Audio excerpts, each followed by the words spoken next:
میں نے ابھی ٹی وی پہ دیکھا کہ بینچ تشکیل دے دی گئی ہیں. عموماً ہمارے تو ہر کیس میں جو ہیں اعتراض لگانا جو ہے وہ ضروری سمجھا گیا جاتا تھا. پھر جو ہیں یہ جس قانون کے تحت انہوں نے درخواست دی ہیں، گرچہ قانونی طور پہ تو فاضل بینچ نے اس کا جائزہ لینا ہے، لیکن جہاں تک فوجداری قوانین کی مجھے سمجھ ہیں، میں یہ کہوں گا کہ 426 کے تحت رہا کیے گئے شخص اگر وہ بگوڑا ہو جاتا ہے اور وہ واپس آتا ہے تو پھر اس کو کانسٹیٹیوشن جورسڈکشن میں ریلیف دینا بنتا نہیں ہے.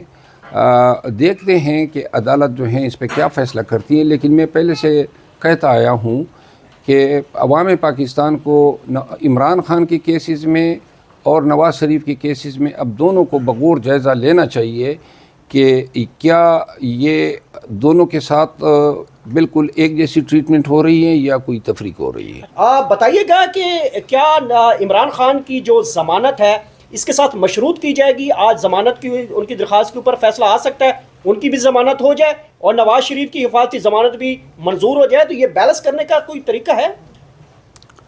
میں نہیں سمجھتا ہوں کہ قانون کے تحت کوئی ایسا تقاضا ہے. اگر اس طرح کوئی کوشش ہوتی ہے تو میرے خیال میں یہ انصاف کے منافی ہوگا کہ صرف بیلنسنگ کرنے کے لیے کسی کو بیل دی جائے اور دوسرے کو بھی دی جائے. یہ قانون کے تقاضے نہیں ہیں. قانون میں کیا یہ ایک گراؤنڈ موجود ہے کہ وہ حفاظتی ضمانت لے سکتا ہے جبکہ وہ سرنڈر بھی نہیں کر رہا ابھی؟ وہ تو یہ کہہ رہے ہیں نا درخواست میں کہ میں سرنڈر ہونے کے لیے آ رہا ہوں، لیکن اگر سرنڈر ہونے کے لیے آ رہا ہے تو پھر ایئرپورٹ پہ سرنڈر کر دے نا، ایئرپورٹ سے گرفتار ہو لے. یہ کیا بات ہوئی کہ جی پہلے مجھے اترنے دیں، شان سے جلسے کرنے دیں، لابنگ کرنے دیں، پھر میں اپنی مرضی سے آپ کی عدالت میں پیش ہوں گا. یہ سرنڈر نہیں ہوتا ہے. اور اگر یہ ٹریٹمنٹ اس کو دی جاتی ہے تو قانون میں ایسی کوئی پروویژن ہی نہیں ہے کہ جس طرح آپ نے کہا کہ بگوڑا بھی ہو، 4 سال سے مفرور بھی ہو، عدالت اپیل بھی خارج کر چکی ہو اور اب اپنے مرضی سے سرنڈر ہونا چاہتا ہے. یہ سرنڈر نہیں ہے، یہ بیسیکلی آ رہا ہے اپنے خلاف کیسز کو ختم کرنے کے لیے.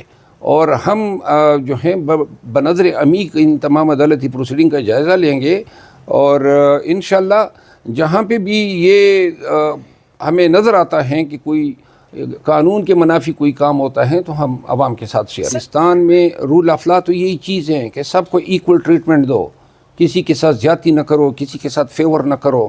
جو جس کا قانون میں جتنا حق بنتا ہے وہی اس کو دو، جو نہیں بنتا ہے وہ اس کو نہ دو. تو لہٰذا یہ ساری چیزیں ختم ہوگی جب خان کے کاز میں پاکستانی جو ہیں خان کے ساتھ کڑے ہوں گے، خان کامیاب ہوگا.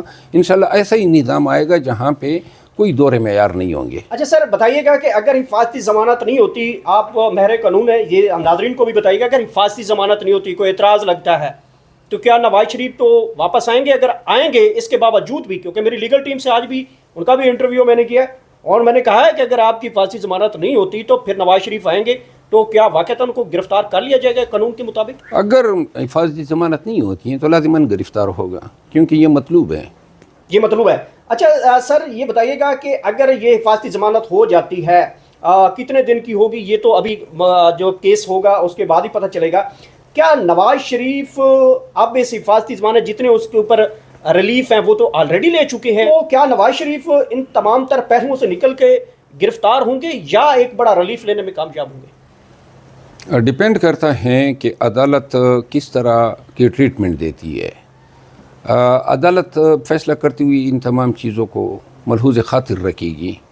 اگر اس کو کوئی ریلیف ملتا ہے تو پاکستان میں ایک نئی لا ڈیولپ ہوگی اور بہت سارے اور لوگ بھی پھر مستقبل میں اس سے مستفید ہوں گے.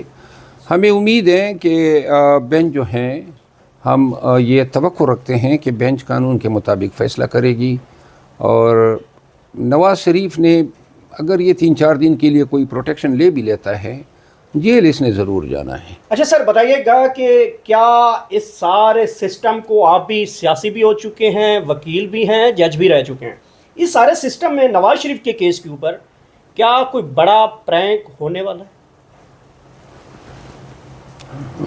اس پہ تو 2-3 پرینکس ہو ہی گئے، بنتا تو ہیں. اب آگے اس کی قسمت ہے. اگر یہ رانا ثناء اللہ یہ بات نہ کرتے کہ یہ ہمیں تو گارنٹی دی گئی ہیں تو شاید اس دفعہ میں پرینک کی بات ضرور کرتا. Thank you. بہت بہت شکریہ شیر افضل مروا